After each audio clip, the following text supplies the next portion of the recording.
Bom, essa palestra tem um sentido especial duplo para mim. Primeiro, pelo fato de estar retornando à USP, depois de ter ficado 19 anos como professor e ter pedido demissão há 2 anos atrás, para me dedicar integralmente à história, que eu vou contar um pedaço aqui para vocês. Então, é um prazer voltar à alma mater, por assim dizer. E também é um momento muito especial pelo fato de estar dividindo a mesa com o meu amor, a minha mulher, a Ethel, com quem convivo com muito prazer há 13 anos. Então, a primeira vez que a gente dá uma palestra casadinho, assim, então é o máximo. Tá, bom, como o Renato falou, eu participei da criação do FSC, que é o principal sistema de certificação de sustentabilidade de madeira, há muito tempo atrás, né? Isso foi em 1993, praticamente há 20 anos. Então, a certificação, ela, digamos, eu vou presumir como uma coisa já posta, como algo que já é um assunto de domínio geral, porque é inconcebível a gente, no momento atual, não fazer uso de madeira que seja pelo menos legal e preferencialmente certificada. Então, eu vou partir dessa premissa, que a certificação é uma coisa já posta e já de domínio de todos. Até não sei se a FAO tem uma disciplina que trata sobre certificação, deve ter. Se não tem, já fica até uma sugestão para as reformas curriculares, que exista uma certificação, não só de LEED, né, com relação à sustentabilidade da construção, como também a cadeia, ciclo de vida de produtos, etc. Acho que isso é essencial para o arquiteto do presente, não é nem do futuro, né, é do presente. Eu vou falar o que eu vejo como agenda pós-certificação. Né? Certificação é uma coisa que avançou, hoje tem um número muito expressivo de produtores certificados no mundo, ainda tem alguns desafios pela frente, até vai falar um pouco de quem vive o lado da consumidora da madeira certificada, os desafios que ainda tem, mas como conceito, é um conceito já do século passado. O que eu vejo como agenda do século XXI é como fazer com que a sustentabilidade aconteça na floresta. Porque a certificação é um instrumento importante para a floresta, para assegurar que a madeira não saia de forma não sustentável. Mas ela não é suficiente. Nós temos uma agenda de sustentabilidade que é uma agenda que eu vejo como sendo a prioritária do século XXI. E é sobre essa que eu vou falar e vou me referenciar àquilo que estou diretamente envolvido nesse momento. Vou falar um pouco desse mundo de verde que tem na Amazônia brasileira, e só para dar uma referência, o estado do Amazonas, que é o maior do Brasil, tem 157 milhões de hectares, ele tem 98% de florestas. Então, é um mundo de florestas. Esse é o estado do Amazonas. Aqui é o cenário de desmatamento até 2050. O grande desafio que nós temos, em poucas palavras, é evitar que a história que ocorreu na Mata Atlântica e que ocorreu no sul da Amazônia se repita no resto da Amazônia, inclusive no Amazonas. Isso é o melhor modelo de simulação de dinâmica de uso da terra, reconhecido internacionalmente por um grupo de pesquisadores de vários países, liderados pelo Soares Filho, pelo Britaldo. Tem 2 tipos de desmatamento. O desmatamento em grande escala, que normalmente está associado à agropecuária, em escala comercial, e o desmatamento de pequena escala. Cada bolinha dessas que vocês estão vendo aqui é uma roça de, em média, 0,8 hectares. Esse é o desmatamento das populações tradicionais, dos pequenos agricultores, etc., que não tem muito problema quando a densidade é pequena. Quando a densidade aumenta, isso passa a ter um problema, uma dimensão preocupante. E também passa a ser preocupante quando, ao invés da agricultura migratória, houver o ciclo da agricultura seguida de pecuária. E aí isso passa a ser um problema. São esses dois sistemas. O grande desafio não é um desafio de polícia. Fui secretário de Estado 5 anos e foi uma experiência muito interessante fazer uma gestão diferente, porque na maior parte das políticas ambientais no Brasil, a ênfase é no que nós chamamos de instrumentos de comando e controle. É fazer a lei, prever uma multa, dar a multa e prender, ou enfim, fazer a coerção. E se nós olharmos um pouquinho na história, Dom João VI fez isso com o jacarandá. Tinham regras que proibiam a exportação de jacarandá, porque o jacarandá estava se acabando, naquela época, já há um tempinho atrás. E isso não funciona por si só. É importante, mas isso por si só não funciona. O grande desafio é o desafio econômico. Vocês estão estudando aqui, os alunos, arquitetura e outras disciplinas, com o objetivo de melhorar de vida. Ganhar, enfim, comprar um sapato, um carro, etc. O cidadão que mora no meio do mato quer a mesma coisa, quer melhorar de vida. Se ele não enxergar na sustentabilidade uma opção para melhorar de vida, ele vai fazer algo não sustentável. Assim como nós também fazemos. Poucas pessoas aqui devem ter vindo de bicicleta para esse evento. Então, nós tomamos a opção de vir de carro, porque é mais confortável, porque é mais conveniente. Não devemos esperar que quem mora no meio do mato seja altruísta em relação ao planeta, quando, na verdade, nós não somos, ou seja, na grande maioria das pessoas não são. Então, o grande desafio é um certo pragmatismo no enfrentamento da questão não só do desmatamento, mas também na questão ambiental como um todo. Então, essa frase eu tive a oportunidade de formular muitos anos atrás, e hoje em dia virou uma coisa muito divulgada. A floresta tem que valer mais em pé do que derrubada. E tal. E é ótimo que isso tenha sido apropriado por muitos atores, tanto na academia quanto em outros segmentos da sociedade. Mas esse que é o desafio, é fazer a floresta dar dinheiro em pé, ou manejada, mais do que transformada em pasto ou qualquer outra coisa.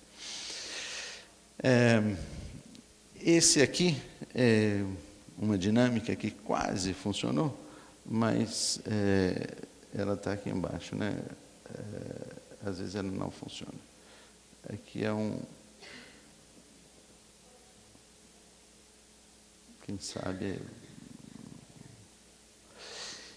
Isso aqui é o planeta Terra, hora a hora, dia a dia e mês a mês, e aqui em branco é vapor d'água, e nós estamos mais ou menos aqui em São Paulo, e aqui está a Amazônia, e aqui está o Equador, e aqui está a América do Norte, etc.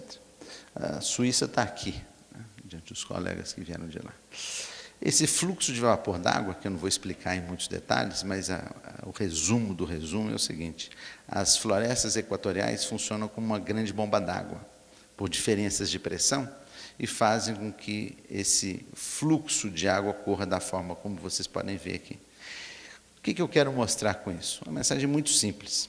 As florestas têm mais importância do que apenas os seus produtos, madeireiros ou não madeireiros.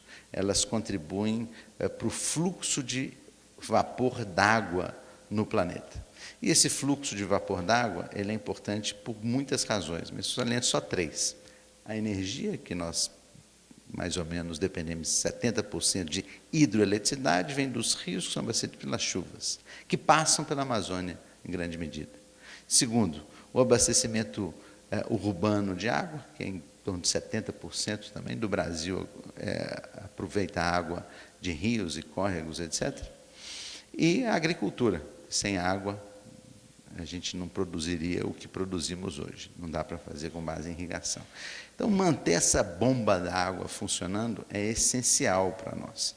Então, quando vocês, arquitetos, pensam em incorporar de forma mais ambiciosa a questão da sustentabilidade nas suas práticas, é muito importante ver esse papel das florestas como uma grande bomba d'água. Então, manter uma floresta em pé tem muitos significados e muitas justificativas. Tem a biodiversidade e outras coisas, mas talvez a água seja aquilo mais fundamental.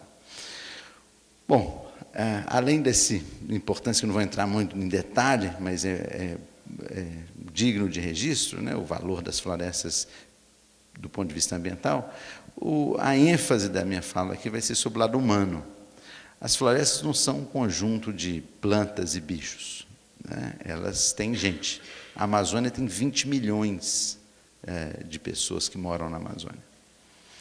E muitas vezes a gente pensa em como usar a Amazônia melhor ou pior aqui em São Paulo ou em Zurique. Mas temos que pensar nas pessoas de lá. Se elas não estiverem bem, é provável que elas não sejam capazes de tomar atitudes sintonizadas com sustentabilidade. Citou uma frase que ouvi do Nelson Mandela, que me marcou muito. Ele disse que se ele estivesse diante do último elefante, e de uma espécie em extinção, ele não ousaria puxar o gatilho e matar aquele elefante, se a sua família estivesse morrendo de fome. Então, no desespero, a gente faz isso sem pestanejar. Se a água estiver por aqui, a pessoa pode levar à morte o salva-vidas, né, que está tentando salvar. Então, é essencial fazer com que as pessoas saiam do nível de desespero e de pobreza. E nós temos níveis agudos de pobreza e de miséria na Amazônia. Então, o desafio é como lidar com esse lado humano. O pressuposto que eu acho essencial para essa discussão é que ninguém desmata porque é burro, ou porque é estúpido, ou porque é irracional. Muitas vezes parece que é absurdo, né? Nessa altura do campeonato, mudanças climáticas, você vai desmatar, né? Que estupidez. Mas não é, é uma racionalidade. E é essa racionalidade que a gente tem que enfrentar. E a melhor forma de fazer com que essa racionalidade funcione a favor da floresta é fazer com que a floresta tenha mais valor em pé do que derrubada.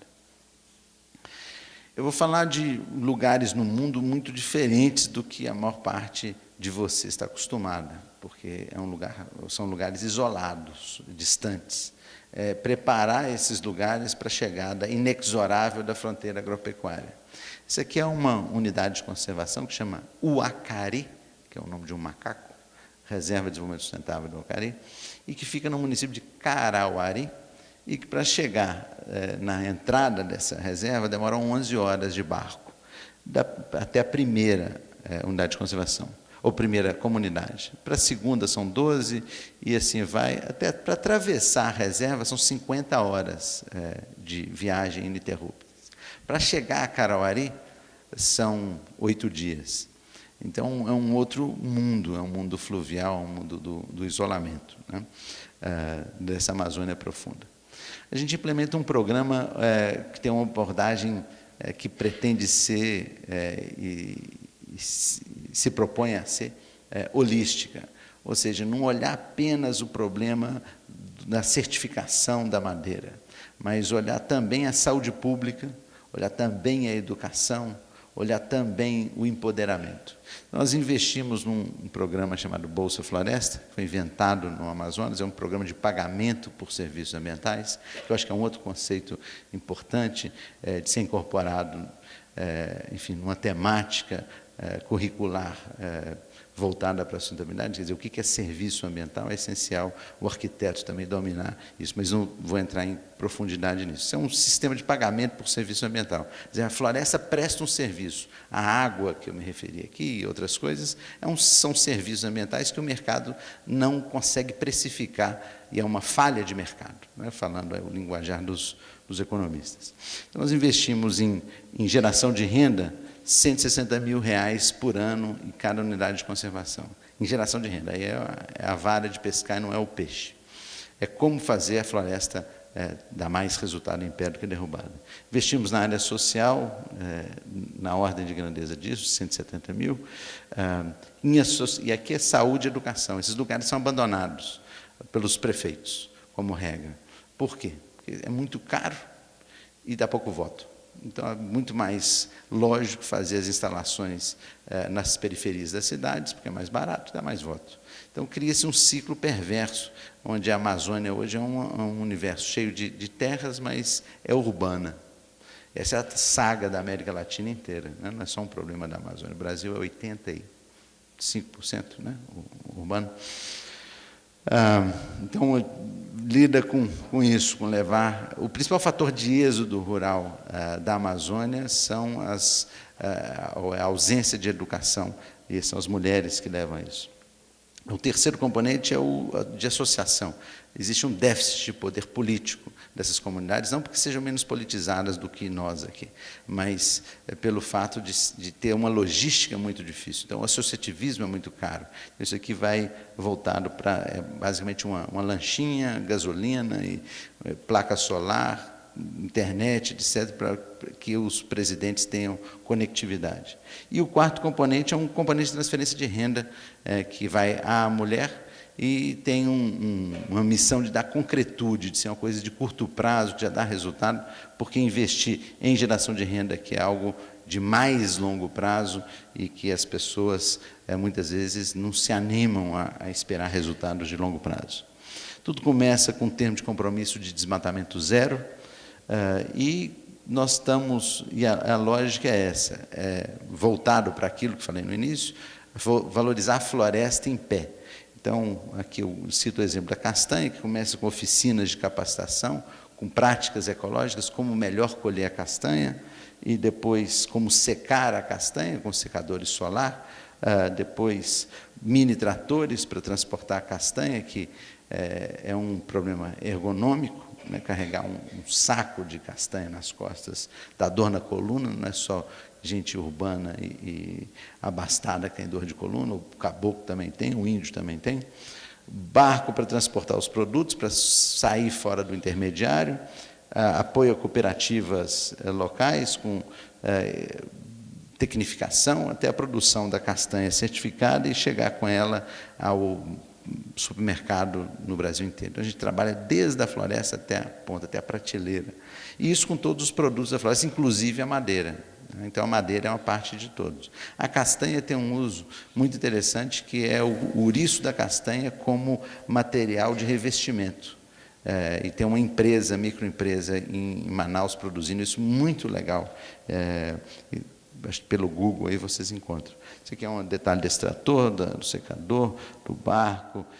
E a lógica toda é planejar esses investimentos não a partir de visões técnicas, mas sim a partir de processos participativos, ou seja, a partir da premissa que o caboclo que está ali, ele já pensou, já conversou com a mulher, e com o vizinho, com o parente, etc., já tem uma ideia, né? Então, fazer a coisa de baixo para cima. Então, essas são as oficinas que a gente chama, onde as decisões de investimento são tomadas. E são muitas soluções que são necessárias. Eu quero voltar àquilo que disse do momento pós-certificação. O desafio é fazer com que essa abordagem holística para a sustentabilidade incorpore muitas soluções para pequenos problemas. Um dos problemas é do isolamento da floresta mesmo, é a falta de comunicação, não pega celular. Então, o rádio é uma solução. Como fazer o rádio? Tem que ser com placa solar. Então, coisas simples, mas que têm um grande impacto, por exemplo, para a saúde pública, por exemplo, para a organização, para cursos de treinamento, etc. A gente tem a maior rede de rádios hoje da Amazônia, com 131 rádios que funcionam nas comunidades, e isso tem um impacto gigantesco. Aqui um detalhe aí da castanha, né, das boas práticas de castanha, o secador solar. Esse aqui já é de murumuru, é uma outra espécie que é usada para fazer o shampoo e cosméticos, etc. Esse aqui é um restaurante comunitário, e aí mostra uma construção de madeira, que a Nete estava falando tanto, né, e é até interessante que a gente tenha na FAO esse debate sobre madeira. Eu estava reparando, o prédio aqui tem pouca madeira, né, um prédio muito do concreto, né.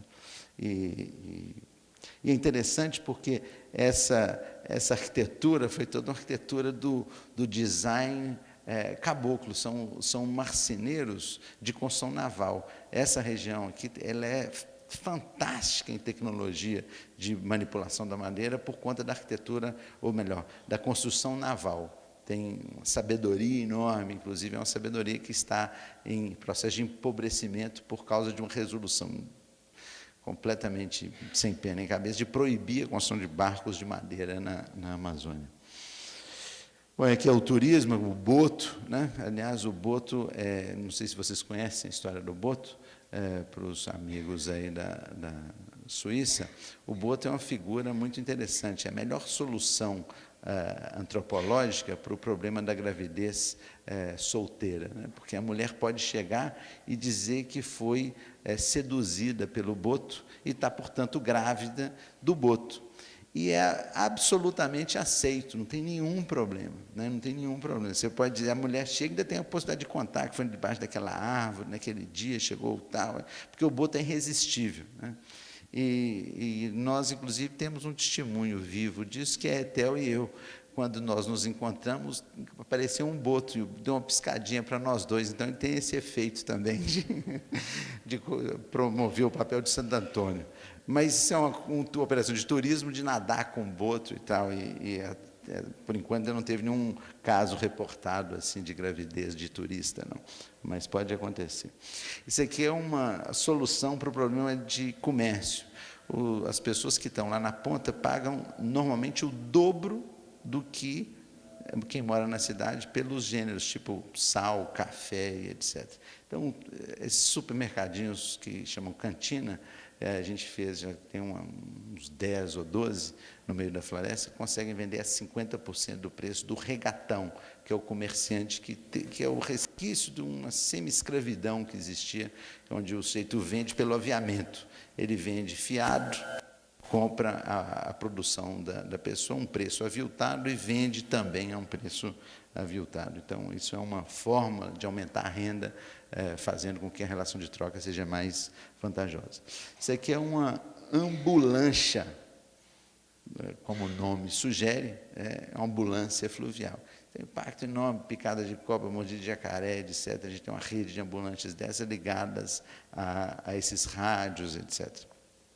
E com uma formação de parteira, agente de saúde. Então, tem todo um trabalho voltado para a saúde pública. Aqui muda um pouco para pensar assim fora da caixa. Então, a gente é uma fundação não governamental, baseada no Amazonas, em Manaus. Somos uma das 2 maiores fundações brasileiras nessa área socioambiental. Em 4 anos, estamos num tamanho idêntico à da SOS Mata Atlântica, maior do que as ONGs internacionais, tipo Greenpeace, WWF, etc., o que é um motivo de orgulho, né, para todos nós. E a gente tem dado passos no sentido de inovar um pouco. E uma delas foi com o Google, montamos uma proposta, e isso eu apresentei no auge da discussão de Copenhague. Não sei se o Márcio estava em Copenhague, aquela frustração toda, porque toda a negociação do clima não estava andando. Eu tive com a Rebeca Moore, que é vice-presidente do Google, falei, Rebeca, precisamos fazer alguma coisa para a gente voltar com alguma coisa, não com esse sentimento de fracasso. Ela falou, o quê?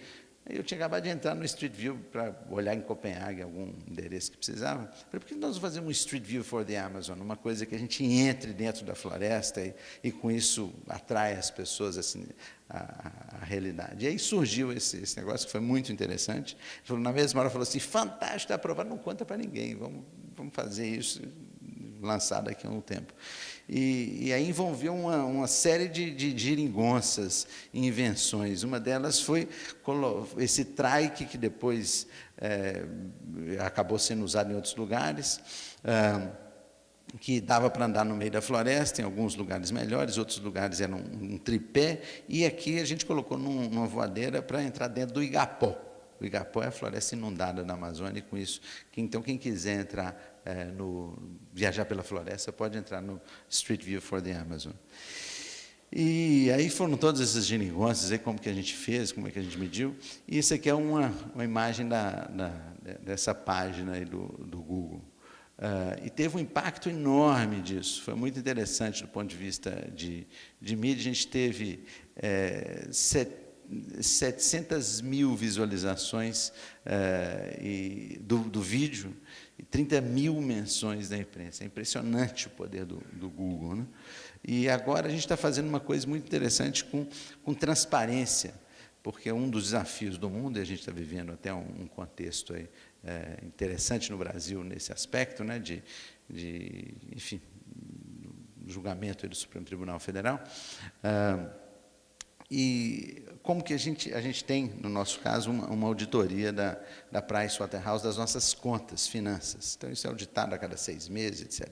Mas a gente acha que isso ainda é pouco. A gente gostaria de ter mais ainda transparência e aí a forma que a gente acabou de inventar, e a gente vai estar lançando agora nas próximas semanas, então, um certo avant-première aqui para vocês, todas as milhares de coisas que a gente implantou no meio da floresta vão estar acessíveis na plataforma Google de maneira irrestrita. Então, se você quiser ver ali na foto uma batedeira de açaí para geração de renda usando o açaí no meio da floresta, que é passível de manejo, isso você vai poder entrar dentro da plataforma, clicar e ver a foto e a informação, coordenada geográfica, quando foi, como é que foi, e eventualmente um microvídeo da pessoa dizendo, foi ótimo você sair aqui, não sei o que estamos fazendo, ou a madeira, né?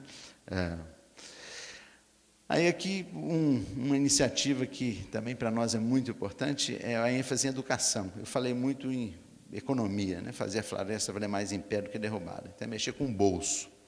A outra parte da nossa estratégia é mexer com a consciência, com a educação. O Brasil vive um problema seríssimo de educação, e não apenas a educação é medíocre em todos os níveis no Brasil, né, desde o primário até a universidade, e problemas seríssimos, né, acho que 30% dos estudantes universitários brasileiros têm analfabetismo funcional, né, acho que foi o dado que saiu há pouco tempo atrás. Mas o mais grave do que isso é o fato da educação ser dissociada da realidade. A gente dá aula de coisas no meio da floresta que são basicamente as mesmas dadas em Porto Alegre, no Rio de Janeiro. E me lembro, contou só uma historinha para ilustrar isso, eu era secretário ainda, fui participar da inauguração de uma escola, na foz de um rio de água preta com água branca. Aquele encontro das águas na frente da escola, né? E aí, entre um foguete e outro, o discurso do governador, do prefeito e tal, eu chamei a diretora da escola e falei, professora, tem alguma aula sobre o porquê um rio tem água preta e o outro tem água branca? Na frente da escola. Eu falei assim, não. Eu fiz a segunda pergunta. Tem alguma aula sobre por que os peixes desse rio são diferentes do outro? Não. Ainda fiz a terceira. Tem alguma aula de manejo, assim, como fazer a pesca para não se acabar o peixe, já que são todos pescadores? Era uma vila de pescadores? Eu falei, não.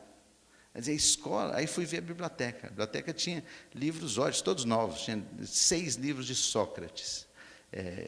Tinha depois vários de poetas, de escritores, coisas muito legais no geral, mas nenhum livro sobre os peixes da Amazônia, nenhum livro sobre as plantas, os bichos, o nada do universo. Então, em função dessa constatação e outras histórias, eu tive a oportunidade de trabalhar no início da minha vida com Darcy Ribeiro, no Rio de Janeiro, que me marcou por muitas razões, mas a gente colocou aqui uma escola de formação de professores, uma mini-universidade. Temos 8 mini-universidades dessa funcionando já no meio da floresta. E a ideia é não só formar alunos, mas também formar professores da rede pública capazes de dar aula sobre o óbvio, o lugar onde as pessoas estão. E aí tem essa estrutura, posto de saúde, escola, o alojamento dos alunos, casa do professor, base dos pesquisadores, extensionistas, que é uma outra visão disso, com internet banda larga, com acesso à educação à distância e ensino mediado tecnológico. E aqui é uma vilinha da casa dos professores, já é uma versão nova. Primeiro a gente fez uma casa do professor, aí depois chegamos à conclusão que era melhor fazer várias casinhas do professor, porque os professores muitas vezes vão com família. Então, morando numa mesma casa, acaba sendo pouco confortável. E é interessante que essa vilinha foi pintada pelas mulheres da comunidade ao lado. Então, foi uma mistura de cores aí que surgiu ali meio espontaneamente. Essa aqui é outra dessas unidades em construção, ela não estava pronta quando eu tirei essa foto, isso é no Rio Juruá. A gente usa energia solar, coleta de água de chuva e outras coisas. E aí aqui eu vou concluir com uma visão do que eu acho que arquitetura tem a ver com essa história, né? Primeiro, o uso de madeira, que é o tema principal do evento, e que eu coloquei isso como premissa. A madeira tem que ser, no mínimo, de manejo. Aí fala-se uma diferenciação. Nem toda madeira legalizada, ela é de manejo. Ela pode ser uma madeira legal que venha de desmatamento, porque é legal desmatar. E a madeira decorrente do desmatamento, ela é legalizada. Aliás, essa é a maior parte da madeira legalizada que se encontra. Então, tem que ser... Essa não é boa. A madeira que é boa, ela é, do ponto de vista de sustentabilidade, né? Ela é ou a madeira manejada ou a madeira certificada. Obviamente, a madeira certificada é melhor do que a madeira não certificada. E até vai falar um pouco mais sobre essa coisa da certificação e tal. E o que é o manejo? De uma forma bem simples. É só tirar com cuidado a madeira, de forma que a floresta consiga se regenerar. Você tira uma árvore grande e cuida de uma menorzinha, que a gente costumou de chamar de filha, e de netas, que são as menores. E aí, com isso, cuidando das próximas gerações, você vai ter sempre. E a principal lógica da sustentabilidade é colher numa intensidade tal que seja compatível com o crescimento da floresta. Em média, as florestas crescem 1 metro cúbico por hectare por ano. Então, se você tem 30 hectares, você pode colher 30 metros cúbicos por ano. É simples, né? É isso que é manejo. E usar práticas de cuidado da floresta e de segurança no trabalho, que é a exceção, né? Isso, a certificação é muito positiva, porque exige o óbvio, usar capacete, luva, essas coisas, né? A outra coisa é um desdobramento dessa parceria com o Google, que surgiu de uma maneira absolutamente não planejada. Quando, se não quando, surgiu na plataforma Google aquelas imagens que a gente tem do Street View com modelos 3D, feitos por alunos de arquitetura de vários lugares do mundo, que, sem a gente saber, entraram, olharam, não sei o quê, algum professor mandou, ou eles espontaneamente, fizeram vários desenhos tridimensionais das escolas, da igreja e etc. E aí a gente está bolando com o Google um programa de voluntariado virtual, ou seja, para não precisar ter a pegada de carbono de sair daqui para lá, né? Contribuir virtualmente com desenhos e projetos de arquitetura. E, eventualmente, não só arquitetura, podem ter outras áreas do conhecimento, mas a arquitetura é o que surgiu e foi a provocação. Então, fica aqui já um convite a vocês, se quiserem, enfim, navegar, achar alguma coisa interessante, interagir, ou anonimamente, como foi o caso às vezes aqui, ou explicitamente, se quiser se identificar. Até estava falando com o Ângelo, que, quem sabe, um grupo de alunos quiser se envolver mais formalmente com isso e fazer uma cooperação conosco, seria um prazer. A outra é inovações criativas, e vocês, arquitetos, são sempre muito criativos, né? Então, a gente é criativo na outra ponta, não na ponta do design, etc., mas na ponta de soluções. Então, esse aqui é um cartão de crédito do Bradesco, que foi uma solução que a gente encontrou para financiar o que fazemos. As pessoas que são clientes do Bradesco, 50% do que pagam de taxa de anuidade vem para a fundação. Isso é 40% do nosso orçamento. Então, pensar soluções, e tem arredondamento de contas, vários mecanismos criativos. E, por fim, concluir com uma visão que temos um grande desafio, que primeiro é ler o que está escrito, que não está aparecendo, que é o seguinte: é promover a felicidade. O mundo está numa discussão interessante agora. Acabei de ler primeiro relatório de sustentabilidade global, de felicidade global, muito interessante, escrito pelo Jeffrey Sachs, de Columbia, e outros coautores. E o mundo está saindo da medição do produto interno bruto, do per capita, essas coisas, para a felicidade interna bruta, a partir do exemplo do Butão e de outros lugares. Então, é como fazer com que a gente vá além da sustentabilidade, que incorpora mais a dimensão objetiva da reciclagem, enfim, do baixo de pegada de carbono, etc. Mas incorporar a felicidade de todos. E aí é importante que os prédios sejam confortáveis para que as pessoas sejam felizes, do ponto de vista térmico, do ponto de vista estético, etc.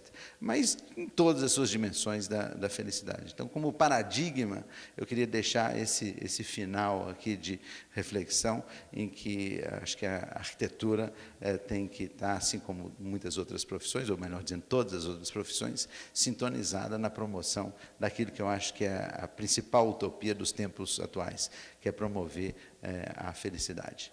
Obrigado.